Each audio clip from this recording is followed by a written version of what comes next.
जय हिंद सभी साथियों को। तो बहुत सारे भाई ऐसे हैं जो पूछ रहे हैं कि भैया मतलब हमें मतलब जॉब छोड़नी है तो हमें मतलब कि कितना खर्चा देना पड़ेगा। तो इस वीडियो के माध्यम से आपके जितने भी डाउट है वो आप क्लियर कर दिए जाएंगे। देखो, पहली चीज़, जैसे भी आप जेटीसी पर गए होंगे वहाँ पर आपको एक बॉन्ड भरवाया गया होगा। वो बॉन्ड होगा 2 साल का, यानी अगर आप 2 साल तक अस्थायी तौर पर काम करेंगे, उसके बाद मतलब आप परमानेंट हो जाएंगे। लेकिन ऐसा नहीं है कि भाई आप टेम्परेरी बेस पे हैं, मतलब वो परमानेंट ही होता है। लेकिन अगर 2 साल के अंदर आप नौकरी छोड़ते हैं तो फिर आपको क्या होगा, फिर आपको सरकार का जो ट्रेनिंग पर आपके ऊपर जो सरकार का खर्च आया हुआ है वो खर्च आपको देना पड़ेगा वापस, और आपको सारी सैलरी वापस देनी पड़ेगी।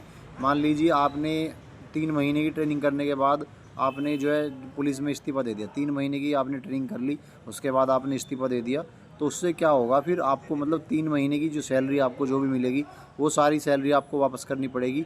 और एक दिन का जो खर्चा है, इस बार जो बताया गया है ऑफिशियली आ गया है, एक दिन का खर्चा 863 रुपये बैठेगा आरटीसी में। एक दिन का जो खर्चा बैठेगा 863 रुपये बैठेगा। तो जब आप नौकरी छोड़ेंगे तो आपको एक दिन के यानी ये 863 रुपये के हिसाब से आपको जितने दिन आप ट्रेनिंग करेंगे वो सब पैसा वापस करना पड़ेगा।